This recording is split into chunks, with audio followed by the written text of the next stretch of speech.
Welcome to OIB-TAC's monthly webinars, where our presenters share valuable information and helpful resources to support professionals working with older adults who are blind or vision impaired. Let's check out this month's webinar. The opening code is UPL.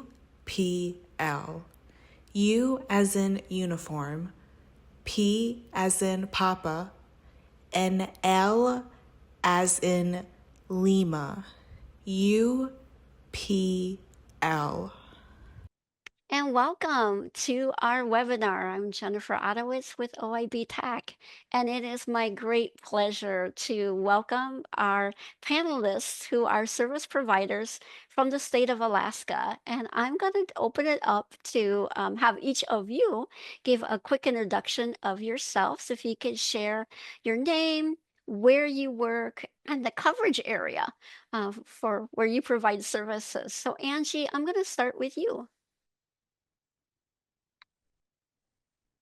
Morning from Alaska, or Ong, as the Unangan would say for their greeting. My name is Angie Santa Ana, and I work for the Aleutian Pribilof Islands Association that provides services to individuals on the Aleutian chain and the Pribilof Islands, and to the Unangan tribal members who live here in Anchorage. Thank you. Thank you. And Nate, how about you? Yes, my name is Nate Kyle. I'm the executive director for the Alaska Center for the Blind and Visually Impaired. And our catchment area is really the entire state. So we have one form of funding or another that allows us to get to any part of Alaska. Thank you. And Sierra, how about you? Hello, my name is Sierra Jimenez. I'm the Deputy Director of Southeast Alaska Independent Living. And as the name says, we are the Southeast region of Alaska, which I think a lot of people are surprised to find out is about bigger than the state of Maine, and we are not connected by any road systems. It's a series of islands and rugged mountains. And yeah. Well, thank you so much. And I don't know that Teresa is with us yet, but we do have one more panelist that got called into a meeting. And so we'll be having her join us as soon as she can, and we'll introduce her at that time. But I'm going to go ahead and ask Angie our first question to get us started. And then Nate and Sierra, if you have more to chime in afterward, that'd be great. But Angie, can you tell us a little bit about the varied older adult population in Alaska? Sure, I will do my best.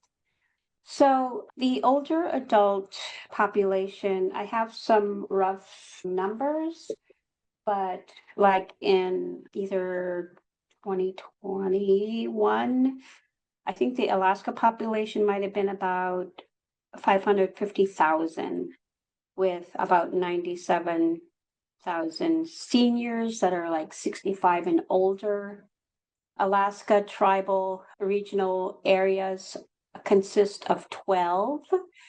So speaking of a tribal perspective, working in tribal vocational rehabilitation, we are one of 12 tribal vocational rehabilitation programs throughout the state. And we are grant funded to help individuals who experience disabilities to obtain and maintain employment. And that's the main focus of a tribal vocational rehabilitation. And I'll ask others to share also. And I'll just jump in to say I was so excited that Angie and folks from the tribal vocational rehab sector were interested in being a part of this webinar, because certainly older adults often want and sometimes need to work. And so in the state of Alaska, it's very obvious that is evident, and that organizations are working together to try to help make that happen. So, any other insights about the population in general? I know in our planning sessions we talked about veterans, right? And maybe just maybe if you can describe, most of the population located in the southeast region or other regions of the state. And actually, only thing I know is this because of all the grant writing, right? Is often Southeast Alaska is one of the fastest aging regions in the state. And it is a large population. That comes with all sorts of different complications with our really kind of rugged terrain and not necessarily connectedness by road systems and lacking of service providers in each community. There's a lot of challenges, but we've figured out ways to provide services for folks that need it.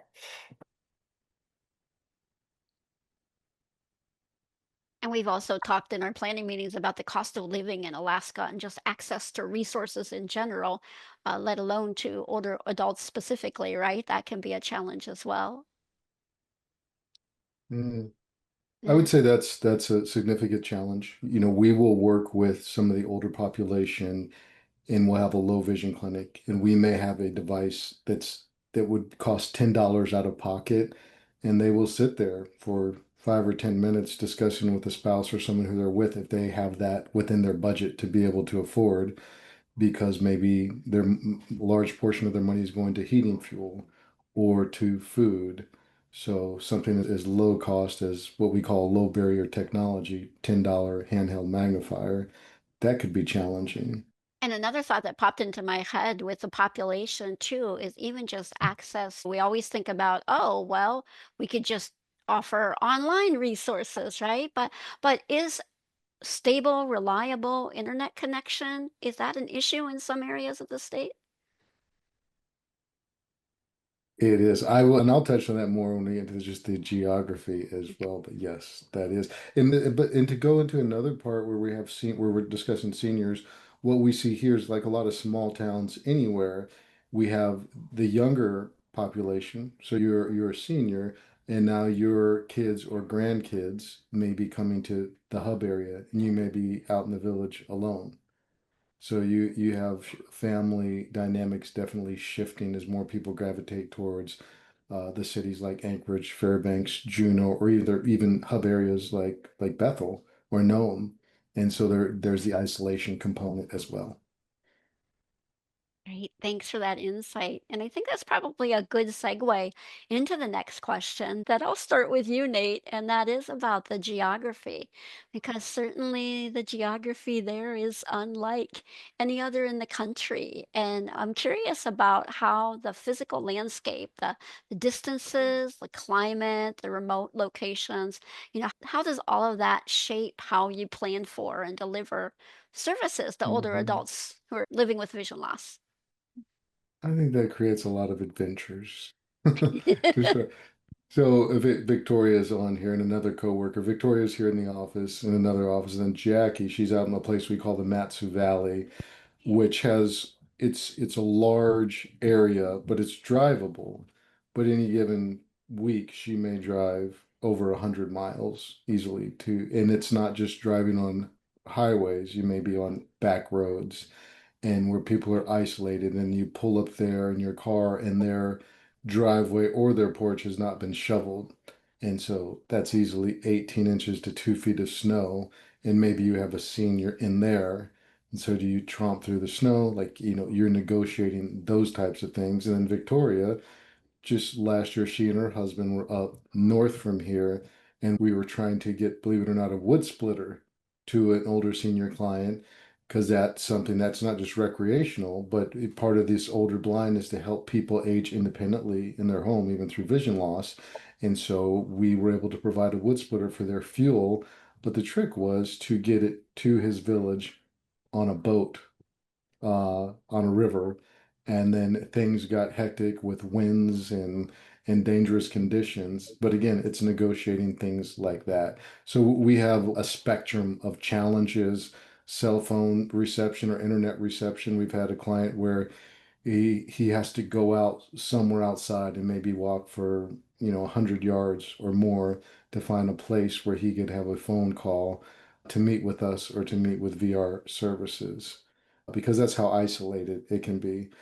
And so some of the practical approaches that we take to help resolve these, um, we will often cluster our trips together. We won't make one trip for one day to any given place.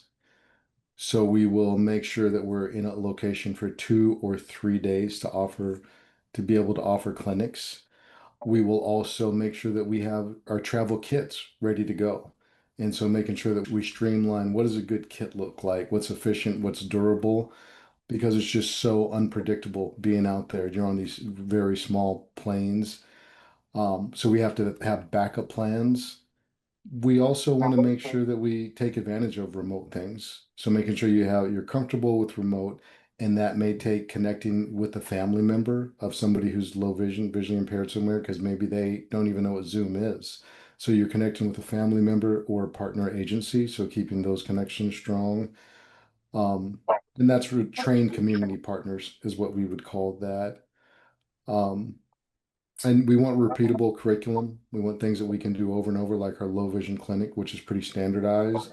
Our home visits, we know what we're going to do when we go in there. We're going to look for lighting issues. We're going to see if we can label things with bump dots. We're going to see if we can get them connected with talking books, because that deals with the geography part of being isolated.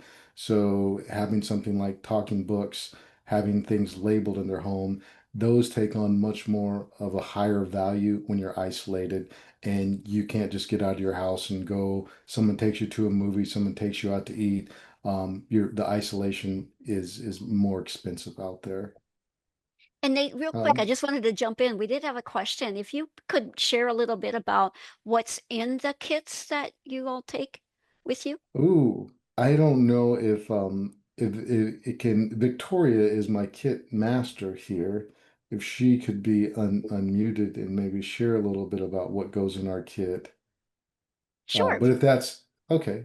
Yeah, Victoria, if you want to just take a moment to unmute yourself and share, that would be wonderful. Yes, I'm unmuted. I was getting ready to actually put it in a chat. We have various magnifiers from handheld, stand, and video magnifiers. So they don't work well out in remote because it depends on the energy, or you got to plug them in. You can charge them, but they have to be recharged. I have things like bump dots, calendars, simple things is I show people how to take painter's tape to create contrast around light switches, stuff like that. I take canes, well, the white Mhm. cane, Amicheck. There is cooking devices, cutting boards that have contrast, large print timers. I usually come out with a list of resources so that when they do have the internet connection, they can access this information or get further information. And you And might show them some apps that they can use too. oh yes, oh yes. We're always showing apps, but the problem that I'm finding, like when I was in Tananol or in Huslia, the internet connection was pretty sparse. And so yeah, you can use Be My Eyes, where a real person comes online and you take the camera and you're trying to maybe read a medicine bottle, or you're trying to find the earring you dropped on the floor, or some important pill you dropped on the floor, and that real person helps you locate it with the camera. There is Mm. also Seeing AI. We get a document in the mail, finally, it comes through. You can take that, take a picture of it, processes it, it reads it to you. We teach Mm. things like that as much as we can. Mm. I like to Thank go you. through the environment of the Yeah. home when I'm in the home and look at Okay. ways to help them. Great. For time's sake, one really quick thing. You use what, 1 or 2 bags? That's what your kit consists of, Victoria? Yes, I have two. I always make sure they're 47 pounds each. Wow. Okay. So they are a little hefty, but she's out there and she goes to the gym, so she can handle it. Yeah. Thank you, Yeah. Victoria. Thank You're you welcome. so much, Victoria. Thank you. All right. Anyone else, anything or Nate, any more to share about just that? Thank you for sharing too, Sierra, that you're in an area where there are no roadways. And when we talk about traveling by plane, there are no airports in some places. It's a field, right? Where planes are landing and people have to get to. So there are some definite geographical challenges. But anyone else want to share any solutions? Yeah, this is Angie. So on the Aleutian chain, there's inclement weather that can delay services. You can only get there by plane or boat in the summer.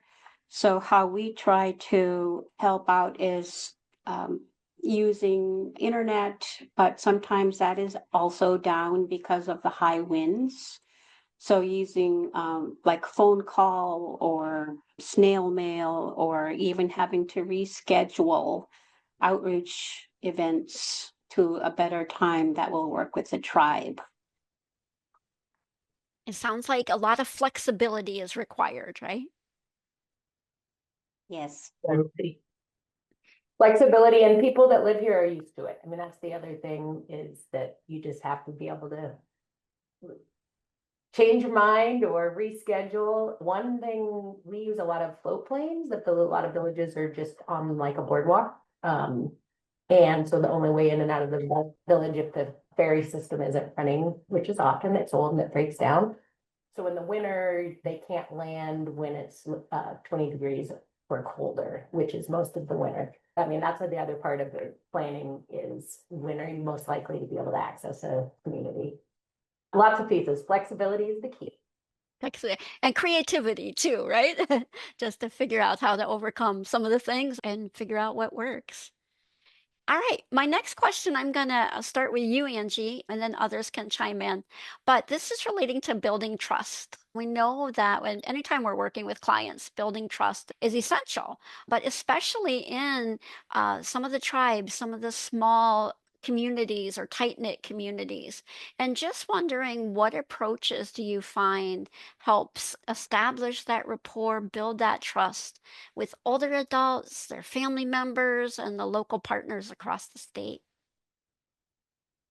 So for ONG program, helping individuals to understand that this is a confidential program, that what they're entering into is going to be based on respect and honoring their cultural identity, and having clear communication in a way that they can understand the process. It may take 2 or 3 visits to build that relationship, and maintaining ongoing communication by email or phone call, or when there is an outreach event, just to maintain contact so that our partnership can begin to form and we can make progress toward like a plan for employment, for instance. So I would just say continuing to uphold honor and confidentiality and being there for them, meeting them where they're at, is going to help build trust. Thank you. Nate or Sierra, any more to share? I have I a think few thoughts. You go ahead, Sierra. Go ahead first. this is one I think we all have a few thoughts on. I think showing up is the most important, and being reliable, and those strong community partnerships, like they're the experts in their community, and really, and like the just cultural responsiveness, and really understanding that you're a guest in these communities. And one thing I do, basketball is really, really big. It's a whole community affair. That's the first thing you find out if there's a basketball game going on and you show up. And that's where business happens, and that's where trust is, or if you're ever invited to a community event or a person's home, you show up. I think, and then it's just the consistency that we keep coming back, we're there, and it takes visits, it takes being a known entity. And again, it's also those like agreements and collaboration within each community, like with the senior centers and the clinics that exist there, and just developing those relationships. Hey, Nate, any more to add? I think those are great points, and as both of them said, it's showing up consistently. That's a huge thing, and I know that some of the people through the Older Blind grant, they may be in a situation where they only get to touch a person and meet with them 2 or 3 times a year. And so that can make it very tricky to at least meet face to face 2 or 3 times a year. So that can be tricky to build a rapport. So it's a lot of listening, even just doing the intake. It's not just like a form we have to fill out, but it's giving them time to talk a little bit. It's delivering early wins. A little practical improvements with that first visit. So it might be like we lighting, labeling, helping them with their iPhone, in plain language. That's the other thing. It's like we can't go out there and speak a bunch of technical jargon because that can definitely make people feel small and a little bit confused. In respecting their autonomy, like maybe they do want to do something differently, and we don't go in there and say, well, no, you have to do it A, B, or C way. Um, and then local facing, where you're respecting their tribal reps, their clinic staff, and kind of getting on the same page where you're creating a supportive community for them. So it doesn't look like you're just an outsider coming in trying to change their world, because that can create the opposite of trust. Sure. And I think that kind of leads us to the next question a little bit, and maybe already addressed it in some ways. But we also know that stigma around vision loss or asking for help can prevent some folks, especially older adults, from seeking services. I'm just curious to know, like, what forms of stigma do you all encounter in your work, and how do you address them? And Angie, I'll start with you again. So, even the word disability has its own like stigma, and the word rehabilitation, because I believe some folks think of it as like, oh, it's a drug rehabilitation program. So what the program here has done is change their name to an acronym, or ONG. It's a Unangan word for hello and yes, but it's also Youths Achieving, Nurturing, and Growing, which is their title for their tribal vocational rehabilitation program. So in a way, we are saying hello when Unangan people greet each other. They say ong, and also working toward like normalizing whatever situation that an individual might be going through, and that giving them understanding and providing services to help minimize the barriers to employment can help an individual understand, this is a process and we have a plan and we're working toward it so that they can become successful and become self-sufficient. Wonderful. Nate, how about you? Any more to add? Mhm. A couple of things. One is like, and Jackie's on, and she's out in the Matsu Valley, like, and they're kind of the stereotype is they're just like a lot of strong men out there that know how to get things done. And so when we get somebody with vision loss, and they're just a guy who's been a blue collar worker their whole lives, and now they're in their 40s, there's a lot of feelings of inadequacy. And so pairing them up with, say, a couple of our guys, one, we have a blind instructor who was a former cement worker, and then we have someone else who like hunts, with bows still and fishes. So we've recently started a coffee group, I think once a month. We've gone out fishing with the guys. And so some cultural things that still allow them to be with, these strong guys, these capable guys. And then I would say for some of them, the women, the stigma may be, well, or the husband, it's like, I'm going to take care of my wife. She doesn't have to do anything now that she has vision loss. And so we want anyone and her to feel empowered to be able to still get out of the house, to still think about groceries or think about going back to work. Whatever she wants to do, we want to overcome that stigma by reminding them that they still have this wonderful identity and there's all kinds of possibilities. Wonderful. These are great things that y'all are doing. I love the idea of even just the thought of your name and what that means, Angie, and how that can have a big impact too. Before I get to our last question, I did just want to share that putting this panel together and working in our planning sessions, for me, it was just a true joy and a true testament to the collaborative spirit in the state of Alaska. And so, our final question, I'm going to start with you, Sierra. Because in Alaska, you all do rely on such a strong partnerships across all sectors, right? VR, tribal VR, independent living center, the older blind program, community organizations. And I'm just, if you could share what you've learned from your community and cross agency collaborations that other states might apply to their partnerships?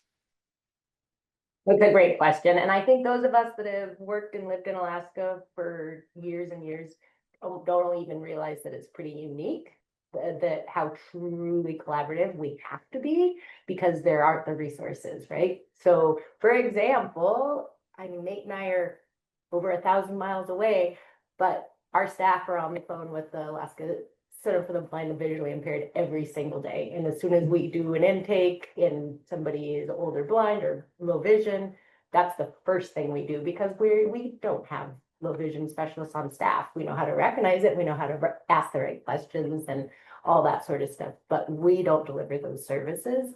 And we have a list and we partner really closely when Alaska Center for the Blind is coming to Southeast Alaska. We are like, okay, how do we do this together? Because it's going to benefit our clients together. There was an earlier question, Nate, I think it was before your time, but it's one of my favorite stories of partnering with Alaska Center for the Blind is we had a very, very stubborn older woman who was blind living alone in a remote cabin that you could only access in the winter by snow machine. And really it took the community. I put a PSA out saying, hey, anybody have snow machines? Like, can anybody get us out to this valley to meet with this woman? And it was a full day adventure and the staff from Alaska Center for the Blind were game. And like it was a whole community affair to get a low vision specialist to this woman stuck in a cabin. And that just happens. That's how we do it. We have formalized agreements with vocational rehabilitation, with tribal vocational rehabilitation, also with many of the tribes. There are in Southeast Alaska 25 recognized tribal organizations, and which is, that's just kind of mind blowing to people. And one thing that was a huge benefit is in Southeast Alaska, and I know it's all over the state, but that's just what I'm familiar with, is our health consortium. It's the Native Health Consortium. So there are clinics in villages of 200 people, 300 people. And so that is our connection. And just having a formalized, we use the clinic spaces when we go into communities. We know the providers, they know us. And then also when we're planning an outreach trip, the first people we contact are all the people that we might need, partners, tribal voc rehab and DVR, and we just all put our heads together and figure out how to best serve everybody there. But we are all in it together, and there is no, this is my territory and this is your territory, because we know we have to work together and we have to combine our resources. Not one organization could possibly afford to do this, to serve this region alone. So we are really good about putting our funding sources together to serve a tough region. Trying to think one example, like I think people would be shocked to find out, is it has to show up in our budget. Our travel budget is outrageous. People wouldn't believe the amount of money that we spend. That's the forward cost to providing services. Yeah, there's so much, but yeah, I mean, it's almost second nature collaboration, but it is interesting when I go to other places in the country and they're like, yeah, we just don't have that relationship. And I think it's just because it's a must, but it really works. It ends up being a win-win for everyone. Senior centers. And oh, that's the other, is we also have shared, like, I really like talk about showing up. Like, sure, we can come into a community, a rural area, but then what we really found is we need trusted locals in the communities, and we have partnered with many tribes, different tribes, and we have shared staff. And even if like one day a week they are on sales time, but we cross train, and so that everybody's like aware of what resources are available. That is, we found really effective. And we have leaned into that model over the last decade of hiring locals in the community and really training them in an independent living philosophy, and just mostly so they know how to recognize and where to turn and what the resources are. That's excellent. So definitely things like cross training, getting to know the many players, I guess, right, of the game in your area, and then just to work together rather than being kind of territorial, but to really work to combine resources. Those are all great, great strategies. I don't know, Nate or Angie, any more to add? Go ahead, Angie. If you have something, I'll follow up behind you. Sure. Well, like I said earlier, there are 12 tribal vocational rehabilitation programs throughout the state that are grant funded from the Rehabilitation Services Administration. And we work closely with Alaska DVR. I noticed that Megan is a participant in this webinar, but so the 12 TVR programs have revised the Memorandum of Understanding or the Cooperative Agreement and Contingency Plan should a TVR program not become funded or refunded. So that's in the works. Also, speaking of comparable benefits, it is very important to utilize comparable benefits when we help individuals in a plan for employment. So that could either be like Alaska DVR, it could even be like one of the programs here at APIA, like behavioral health. We refer folks there. We also work with the tribe also. And the way our travel is set up is by invitation from the tribe. So when a tribe invites us to their community, we're honoring that tribe and allowing us to provide outreach services to their community members. And also just utilizing community resources. Like recently, our program visited the Alaska Center for the Blind and learned of their varied services. We're so appreciative of all the information. Thank you, Nate. Mm, you're so welcome for that. It was exciting. We had fun here. That's Oh, great. and that building trust, laughter. Like when plane flights are getting canceled for days, when it's 20 below, 10 below, when there's snow, when clients don't show, when all things are going sideways, laughter, levity is really good for trust and keeping us all connected.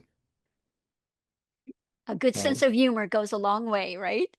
It does. In touching on DVR, I want to say they just played such an integral role for what we do. And Megan, who's here, she and I go way back now, and we've been able to work through a lot of different challenges, come up with a lot of creative solutions. And Megan has been able to kind of play a huge role in modeling and helping to lead community building with other DVR counselors to see what for the results that we have in the blind community now. Because with DVR, we're really able to take a client from zero, knowing nothing, all the way through. And that could mean college, it could mean a trade school, it could mean job shadowing. And so we can do everything through that support with DVR. And as Sarah said, one thing is like no competition. That's the thing. Like we have grants, like all of us may have similar grants, but we all really work together closely to support one another. There's always shout outs like we're doing here. Whenever we come across any Zoom meetings, we catch up with one another, quick updates. That goes a long way in the trust building and in everything that we do to create and strengthen these partnerships. And also mentioned was travel expenses. going to Fairbanks, we went through all of our travel budget in half of a year because that's how great the need was. And then so the Lions up there, that having that relationship as partner agency, they said we'll provide you $2,500 a quarter to do your work in Fairbanks. And so keeping and maintaining those partnerships helps the bottom line as well. And I did just want to give a special thanks to those attending the webinar today who are providing services in Alaska. Thank you for joining us. And I think it's so wonderful that you all have recognized on the panel, have recognized them, and not just for attending, but literally recognizing who they are, that you actually have relationships with each other. And that's one of the things that's most impressed me, again, about the services that you all provide and how you do work together without that competition. So great. I want to just open it up for another couple of minutes to allow you all to share any final thoughts, any things you'd like to share about your program. We can take about 5 minutes total. But yeah, if anyone would like to add anything else to any of the questions or just share some final thoughts. This is Victoria Ackerman. I work at Alaska Center for the Blind. I also wanted to mention our youth programs that we have, that DVR, because they reach out to all people of the state, not just Anchorage. So, in Wasilla, and we're trying to get that more information out and try to tie in with Camp Forever. I'm sure Nate can speak more to that. Great. Yeah, well, yeah, our goal is to have more youth coming from this entire state. And so building the trust within the communities to where they will grant us the opportunity to have their young people come hang out with us and have a good time. Great. Thank you. Angie? I will say, yeah, thank you so much for the opportunity to share here. Alaska is home to many people who love Alaska. And for elders, it's their way of life. It is a way of life for elders to practice subsistence. I want to recognize Miss Frida, who does subsistence at her fish camp, and all the people in rural Alaska. Some people may be working a regular job, but relying on subsistence to help put food in the freezer for the winter. That's a reality because the cost of living is so high. And I want to also recognize that Michael Christian from the Statewide Independent Living Council is online also. But I just want to thank you for this opportunity.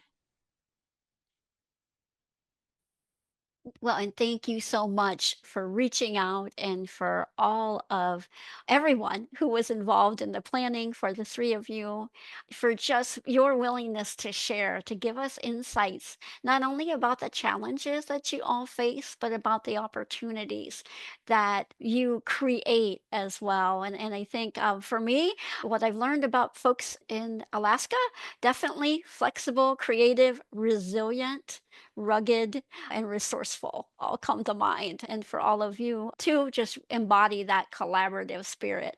So thank you all for sharing that with us. This has been OIB-TAC's monthly webinar. Thanks for tuning in. Find recordings of our past webinars on our YouTube channel and discover all of our many resources at oib-tac.org. That's oib-tac.org. Like us on social media and share our resources with your colleagues and friends. Until next time. The closing code is IFT. I as in India, F as in Foxtrot, and T as in Tango. IFT.